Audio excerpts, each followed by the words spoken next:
Welcome back to the deep dive. Our mission today is pretty exciting. We're going deep inside a device. It's really pushing the limits of what a smartphone is. We're looking at the source material on the Red Magic 11 Pro. Yeah, this one's definitely turning heads. And the headline feature, well, it's not just some small upgrade. It's fundamental. According to everything we've read, this phone is being called the world's first mobile phone sold with actual circulating liquid coolant inside. That's right. Not just vapor chambers or heat pipes like we've seen before. No, this is like a full, active liquid cooling loop in your hand. It sounds almost like science fiction, doesn't it? But the engineering is definitely real. What our deep dive shows is that this is really driven by necessity.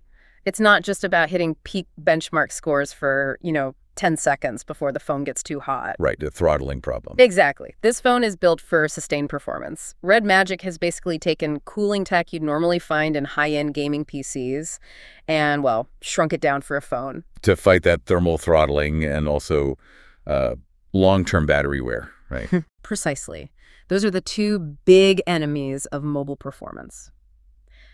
The design choices here are, extreme, but they're tackling persistent issues head-on. Okay, so let's unpack this liquid revolution, because it's not even hidden. The source material mentions the loop is actually visible on the back. That's quite a statement. It is. You can see parts of the dedicated liquid cooling system, and there's a tiny battery-powered electric pump doing the work. A pump.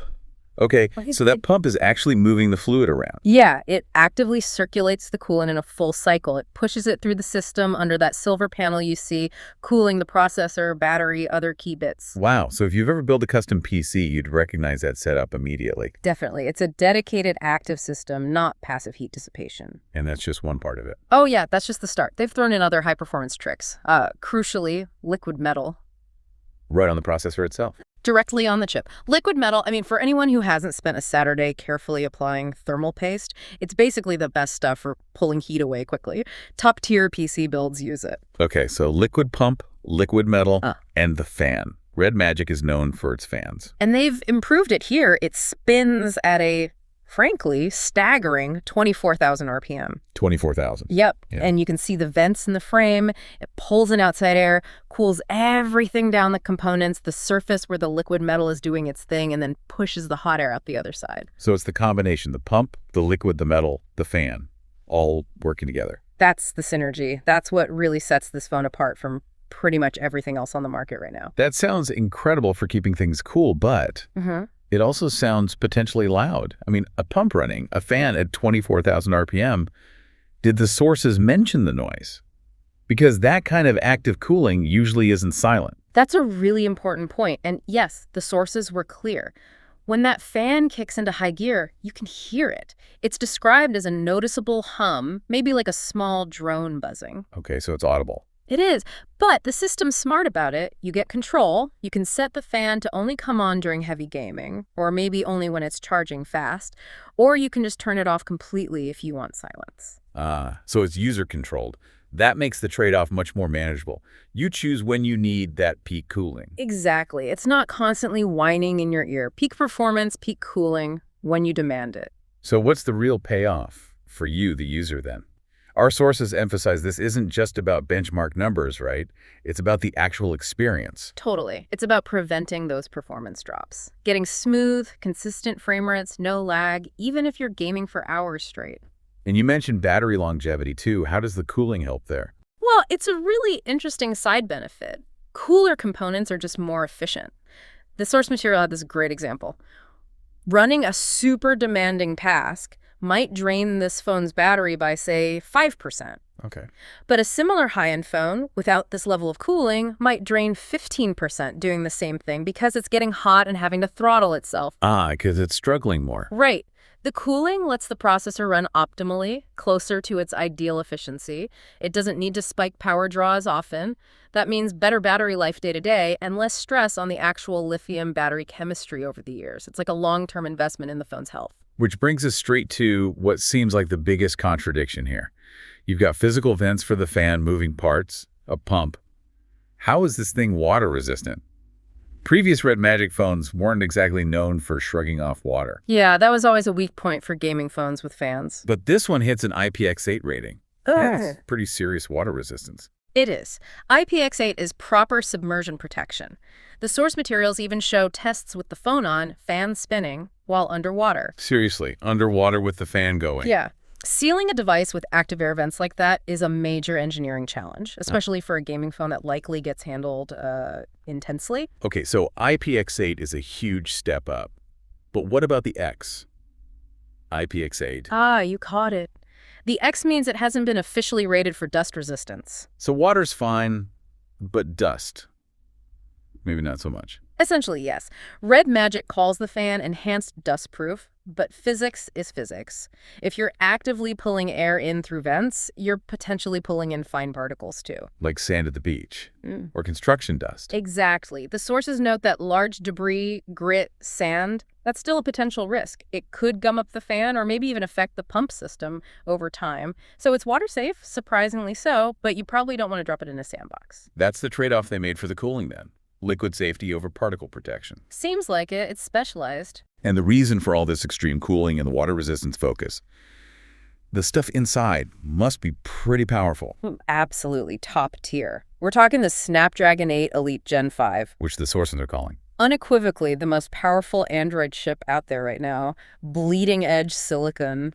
And raw power needs memory, right? What are we looking at there? The configurations go up to, get this, 24 gigabytes of LPDDR5T RAM. 24 gigs. That's more than many laptops. It is, and it's the fastest mobile RAM available, plus up to a terabyte of UFS 4.1 Pro storage. Again, super fast. So this thing is built to handle, well, pretty much anything you throw at it without breaking a sweat. Multiple big games, maybe video editing. Exactly. No stuttering, no lag from the core components. But managing all that power in the complex cooling system. Yeah. How does that work? That's where another piece of custom hardware comes in. The Red Core Gen 4 chip. Designed by Red Magic themselves. Yeah, it's basically a coprocessor, a dedicated chip whose whole job is to coordinate everything. Coordinate what, exactly? The cooling. It acts like the conductor of the orchestra. It monitors the CPU's demands and instantly tells the fan how fast to spin, adjusts the pump, anticipates heat spikes. Ah, so it's not just letting the main CPU try to manage temps reactively. Precisely. It's proactive.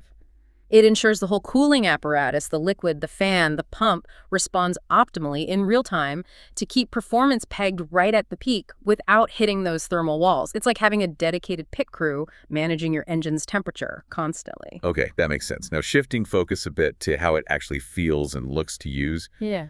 It still has that distinct Red Magic style, right? Very much so. That sort of aggressive gamer aesthetic, but refined. It's got that unique rectangular shape, sharp, almost 90-degree corners, feels solid. Almost like a monolith, but maybe an elegant one? Yeah, something like that. And the bezels are tiny, almost non-existent, and perfectly symmetrical all around. No chin, no forehead. Which leads to the display. What are the specs there? It's built for speed.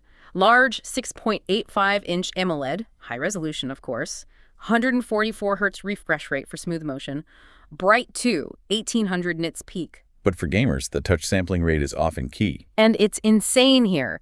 3000 Hz touch sampling rate. 3000. Yeah, it means the screen reacts almost instantaneously to your touch. Zero perceptible lag between your finger moving and the action happening on screen. Crucial milliseconds in competitive games. And what about physical controls? Red Magic usually have shoulder triggers. They do, and they're upgraded. Larger surface area now, and the response rate is bumped to 520 Hz. Super quick haptic triggers built right in. No need for external controller grips then. Not really, no. Plus, they kept things gamers appreciate. Loud stereo speakers, good for hearing footsteps and whatnot. Yeah. And a really good vibration motor for haptic feedback. And, please tell me, the headphone jack. It's there. The 3.5mm headphone jack survives. Yes. That's actually huge for competitive players needing zero audio latency. Absolutely. Bluetooth still has that tiny delay, you know? Wired is still king for reaction time. Okay, so the hardware sounds incredible on paper. How does it actually perform in games? Did the sources test it heavily? They did, and the reports are basically flawless performance. Games consistently hit 120 Hz or 144 Hz, depending on the title's cap. Any specific examples? Yeah, Call of Duty Mobile, a pretty demanding title, was reported running at a stable 120 FPS, rock solid. And the temperature after, say, an hour of that. That's the amazing part. Despite that sustained heavy load, the phone apparently just doesn't get hot. The sources described it as only feeling slightly warm near the frame and the camera module. Or slightly warm. That's what they said, which is really the ultimate proof that this whole elaborate cooling system actually works. It does exactly what it claims, maintains peak performance indefinitely without cooking the phone. Wow.